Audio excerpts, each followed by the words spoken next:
you a college student sick of all those fast foods and ready for something like mom's home-cooked meals?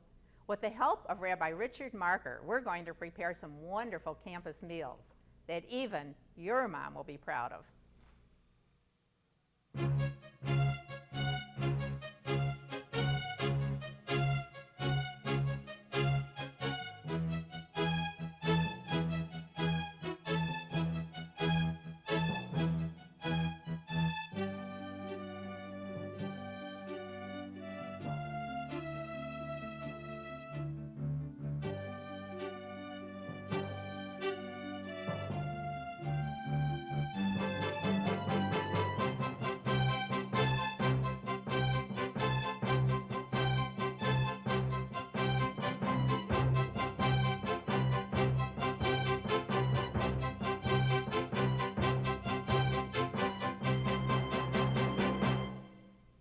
Shalom, and welcome to my kitchen. I'm Eenie Frost, and I'm thinking about education. Education really being one of the prime things that all of us are concerned about today. To think about the education that our children are receiving, things that I never even thought about or that never were important to us. Who ever thought that you had to think of drugs or alcohol at the grammar school or high school level? And at the college level, we certainly hope that our students are getting an education that will prepare them to live in the democracy in which we are a part. You know, in Jewish life, education is really a very basic concept. When the Second Temple was destroyed in 70 CE, we say Common Era, or BCE, the Jewish people had to leave Jerusalem, their beloved city. And where they went, the first thing they did was to build a school. And if you visited Israel in the early days, you did not see large, ostentatious synagogues. No. Maybe some little house where they would pray together. But you did see schools of education, many of them. This has always been a basic tenet with us. And thinking about college life, I couldn't help but think when Rabbi Richard Marker, who will be with us shortly, told me of all the wonderful programs that he is developing on college campus. I thought about my years at the University of Michigan. I was a representative from Hillel, which is the Jewish part, or the Jewish home to Jewish students on campus, to the Student Religious Association. There we met all the time with students who came from from Newman Club, from the Catholic, from the Lutheran, from the Protestant. We met together in very wonderful meetings and went away on weekends and learned about each other and learned to live together. And I think that these were some very beautiful moments that stay with you forever. Because on campus, where the students are very busy, we hope, with homework most of the time, there is still that extra time for sociability, for being together, and for coming together, perhaps at Hillel. Now, many students live in the dormitory where the food is taken care of. But after a while, I see so many of the students who are going out into their own apartments. And while we were in Richard Marker's office, some of the interns who work for him when they're away on vacation came in and sat down with us. And I said to them, "What do you eat mostly on campus?" And I expected them to say fast foods, but they didn't. They said, in our apartments, first of all, we hold down on the amount of meat that we eat. And I thought that was very interesting. And they said, we love to make salads. And Rabbi Marker said, oh, I have the most wonderful salad. I must tell you about it. It's something I absolutely adore making. So we're going to put it together. And what he uses is this wonderful red letters. It's called either radicchio or radicchio. The market men both said that the people who come in ask for either way. It may be a little bit bitter, but it gives a wonderful flavor and a look. So in our salad, we're going to start out with about 8 ounces of leaf lettuce. And oh, would you believe spinach? When I think about spinach, the only thing I can remember is hating it and my mother saying, if you don't eat your spinach, you're not going to get dessert.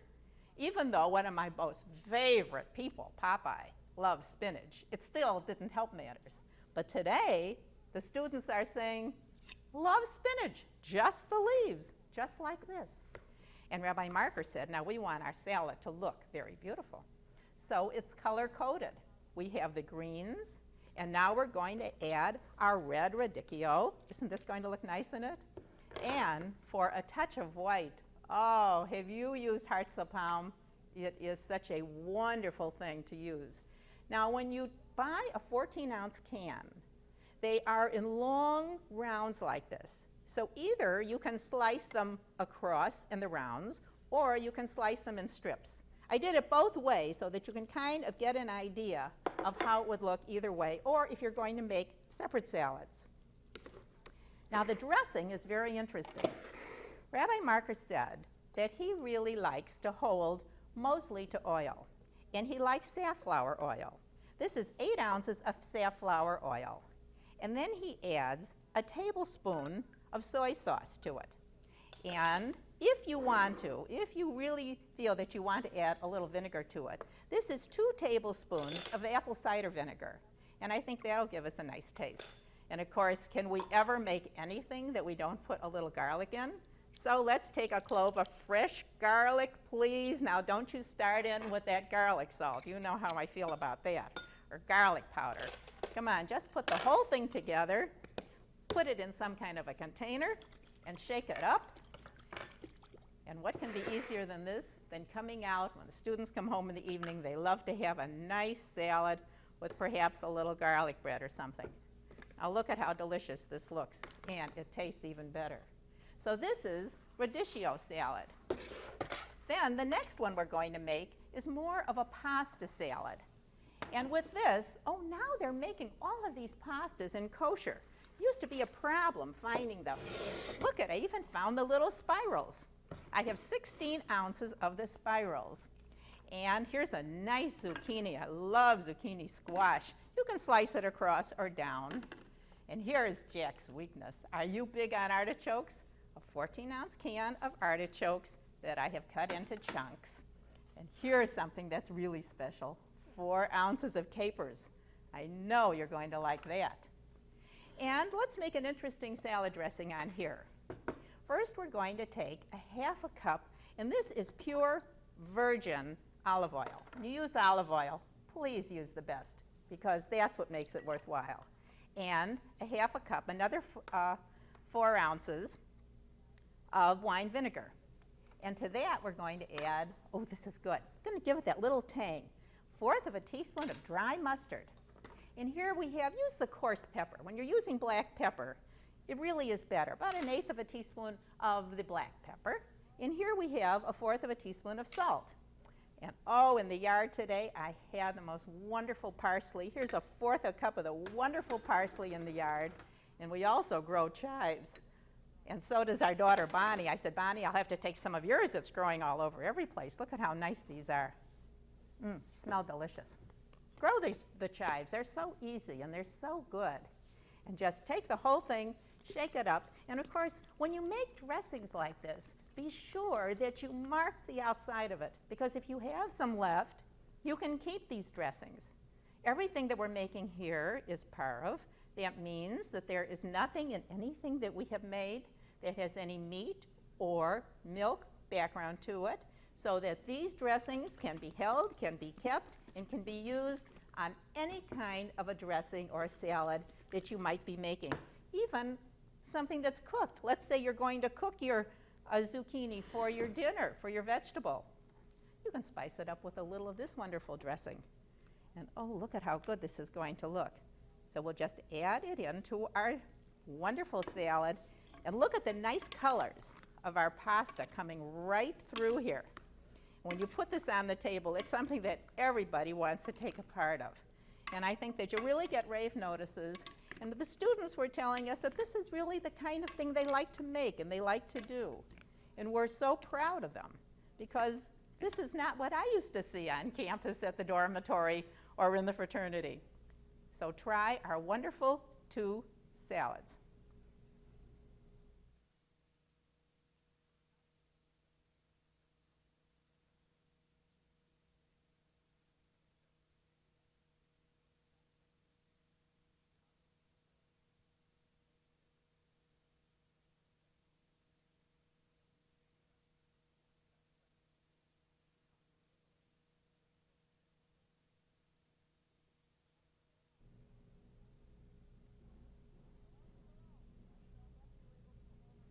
Shalom, shalom. I'm so happy you were able to come over today. Oh, it's such a pleasure, Eenie. This is Rabbi Richard Marker, and you are the director of K's. What is that, and what do you do?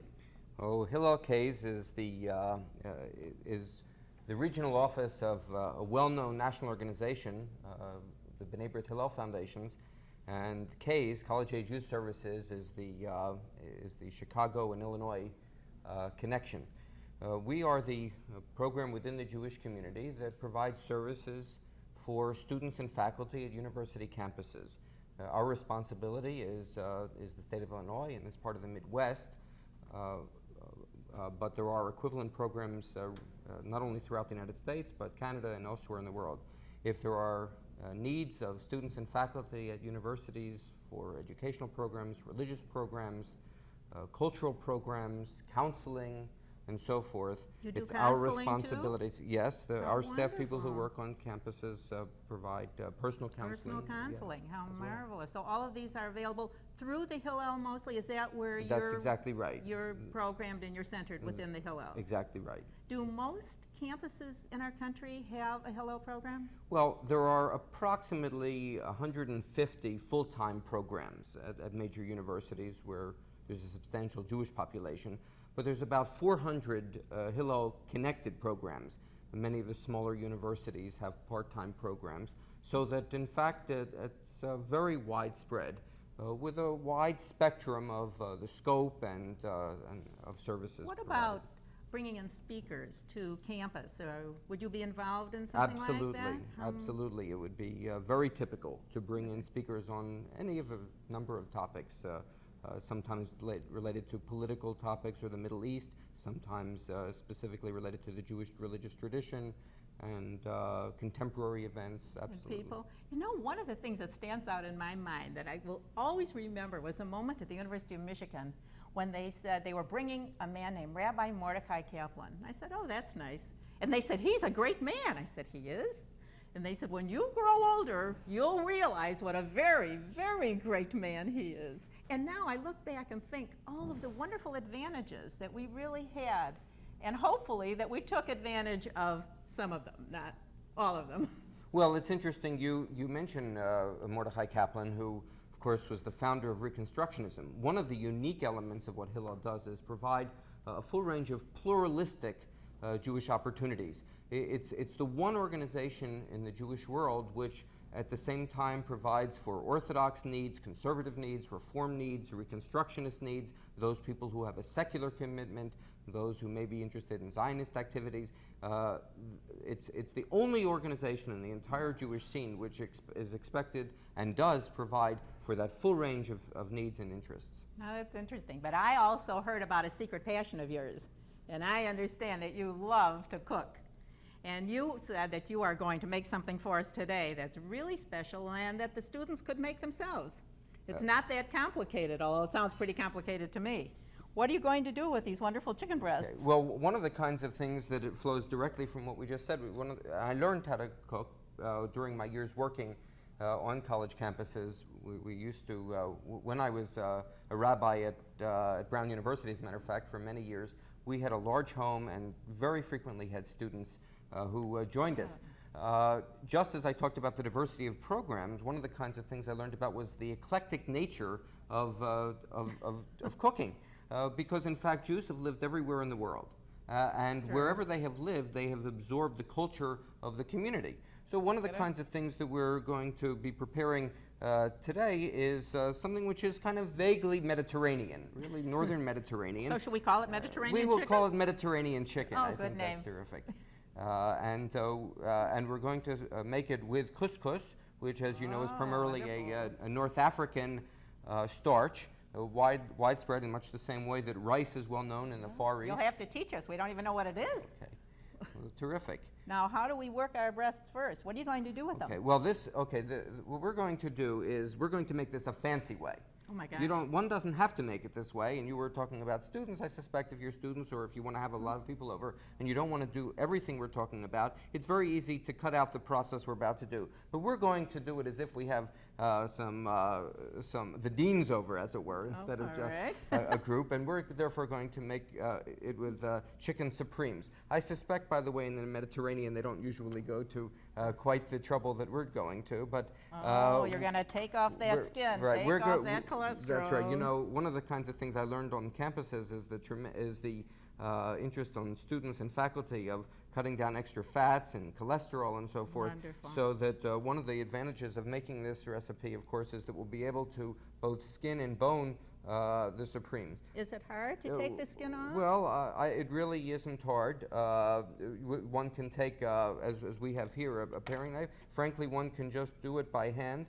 And if you notice, if you just pull very gently right along the top of the chicken breast, which is what we have here, you notice that it comes right off. Now, why is yours so neat? When I do it, it gets all messed up. Well, yours is so neat. You see, an expert really knows how to do this.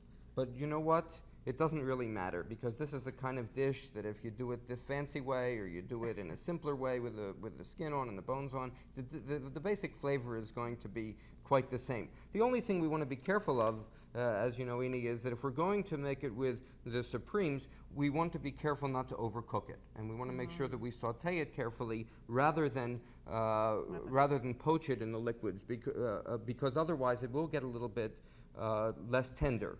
You don't have to be quite as careful if you don't bone it and skin it, but if you are going to bone it and skin it like this, and if we had a little extra time, we would, of course, be very careful to pound it a little bit, just to make it a little bit flatter and more even, and we would also be very careful to get rid of some of the extra skin that's on the side here and some of the now, the butcher will be glad to do this if you don't, but listen, everything, anytime you add one extra part to what the butcher's going to do, it's going to cost you more money. That's true, but you're correct, by the way. This is certainly something that that any butcher would be happy to do, and pull off that cholesterol. That's We right. don't need it. You know, we grew up with thinking that all chicken had to have skin on it. Our children didn't. They're not used to it. They don't know about that. They love it this way. And when you put the flavoring on it that Rabbi Marker is going to put on it, you'll see you're not even going to miss the skin at all. Okay. Now, are you going to saute this on high or on medium heat? Okay, what we're going to do is, well, I think maybe that'll be fine for now, or Fine. should we set this aside? All right. And what we're going to do is we're going to take some oil. Now, truth be told, we're going to use authentic olive oil, but I think that, as you suggested, I think earlier, there's a tremendous concern with cholesterol, and a lot of people would probably use safflower or sunflower oil instead, but we're going to use some traditional olive oil. There's a bit here. Let's see. Do we have the stove turned on for you? Let me see that it's turned on. All right. There we go. Okay. Now, what we're going to do... You don't put much oil in it when you first put your chickens. I don't. You don't? I don't Fine. generally. Better that way. I have over the period of time, I have cut back on extensive use of oils and also of salt. I use very little salt in cooking. That doesn't mean that some people prefer an oil with a little bit more oil and more and more. Now you're going to put these two in to. Okay. Now, well, you can do it two ways. We have here for a double supreme double breast, but I think actually it'll cook nicer if we cut it so that we or really you can have use the scissors if you're not quite as adept as Rabbi right. is. You can use scissors and. He can do it so well with right. a knife, And, but otherwise use your, that kitchen scissors is wonderful. That's right. And as I say, we will have, but let's assume we have pounded it down between some wax paper just so it's a little bit even and will cook more evenly. You're going to give us the benefit of the of the doubt right. for this one. Okay, and as I say, let's assume we've cleaned this up and we've taken that the one parts out. in. And All right. what we're going to do, and this really is, by the way, this is a dish that is a terrific dish because if you want to have a dinner for within half an hour, this dish can be made, or if you want to set it aside for company, that's also made. Wonderful. So what Now we're going to do, put it in okay, we should be a little bit warmer, I think, but it'll be all right. All right. Okay. Should we do one more? All right. Why not?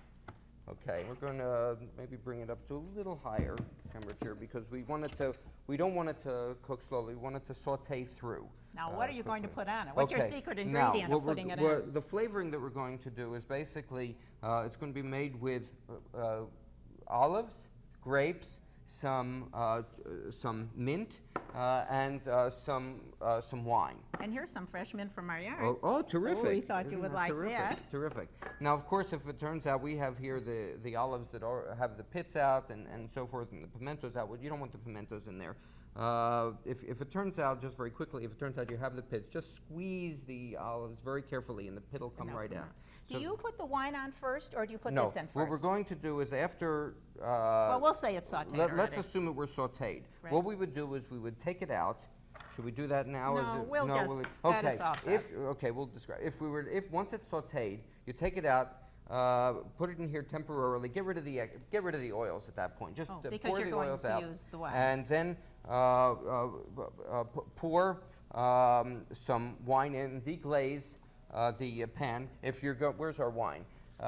If you want to do it, you can use a Sauterne, which is a sweet wine. This is a Chenin Blanc, a kosher Chenin Blanc from California, which has a nice sweetness to it. And about how much do you put in? And I would About enough put to in, it'll be enough just to cover it. You'll deglaze, then you'll put the mint in, and then you'll turn it down, Then we're going to pour a little of the wine in. A little of the wine in. And let that. Okay, a little bit more, I think. A little bit more? A little bit All right. more, because we're going to want it to be a nice sauce. And then we're going to put the mint in. Let's just Put let's put cut it it up in, a and little a bit. couple of the And the grapes and the olives.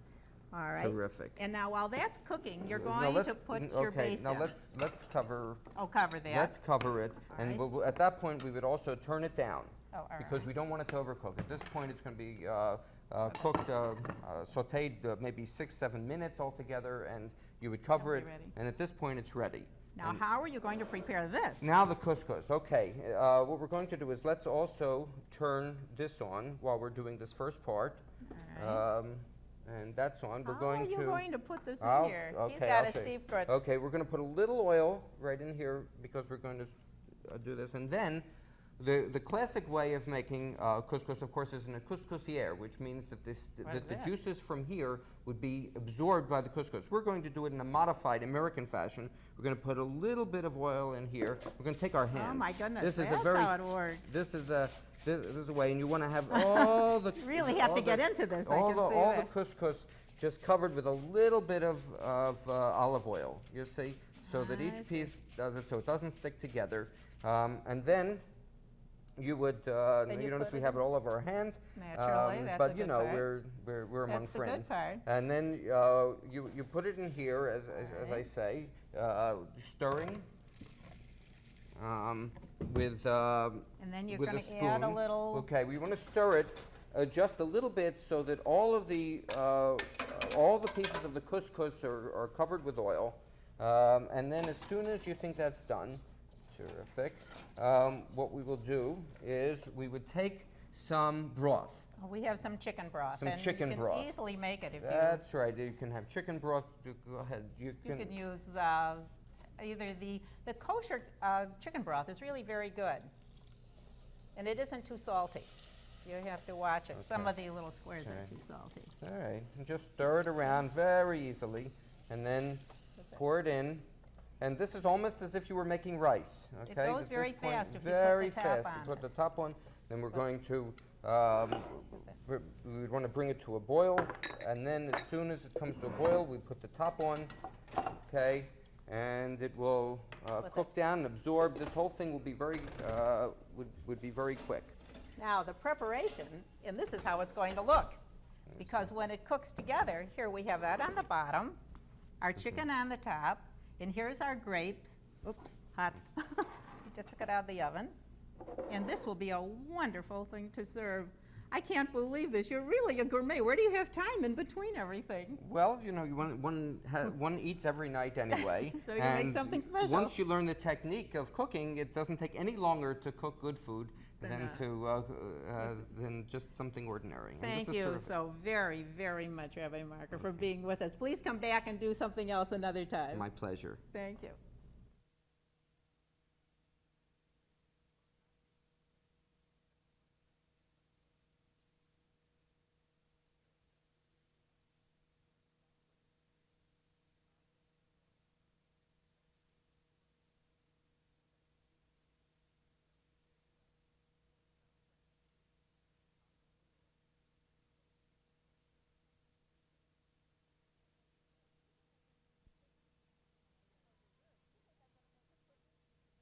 For dessert, do you think I'm going to make a quickie? No way. The girls on campus used to make the Friday night Shabbos dinners and invite the boys over, and they always made something special. So we're going to make lemon chiffon pie. You start out with 1/4 of a cup of cornstarch, 3/4 of a cup of sugar, and add to that 3 egg yolks mixed with 1/4 of a cup of water. Let me say that this is not what I would say an easy recipe. You know, I usually tell you if it's a 1-bowl recipe, but this comes from Antoinette Pope's cookbook. And her cookbooks are not anything that are really, really fast. They take a little while. So you let this come to a boil, and as it thickens up, then we're going to add 2 tablespoons of par of margarine and 1/3 of a cup of lemon juice and lemon rind. Please, and now this is going to force you to use a real lemon, because if I just said lemon juice, then you might take that bottled stuff, and you know I don't want you to do that. Then you have to allow this to cook until it really thickens up. Then we're going to add 1 tablespoon of gelatin that has been mixed with 1.5 tablespoons of water. And you have to cook this for a little while until it thickens. And then it will look like this. Now take it off, put it in a bowl, and we're going to add to it the other 3 egg whites that we had that have been beaten up, and we added that to that the other 1/4 of a cup of sugar, because you'll see in the recipe I called for a cup of sugar. Now be sure you put this in very carefully. Don't beat your eggs to death. Now put it into a pie shell that you have made, cooked, and cooled. Add it in, and after that cools, take another 3 egg whites, because we want to have a nice meringue on our cake, on our pie. So here we have 3 egg whites that have been beaten up with about 6 tablespoons of sugar, because you want it to have a nice glaze. You see, this is what's going to give it the glaze. And always be sure that you go all the way around to cover the crust. Otherwise, when you put it in to bake for about 5 minutes on a 450, the endings will just curl up. So be sure that you always get that on the side. That's the way you're going to make it hold right. Because here we have our very, very nice pie. And I think this will make for a delicious dinner. I hope that you're going to try our radicchio salad, our pasta salad, our wonderful Mediterranean chicken over the couscous, and here is our wonderful lemon chiffon pie. I hope you enjoy this wonderful dinner. Shalom.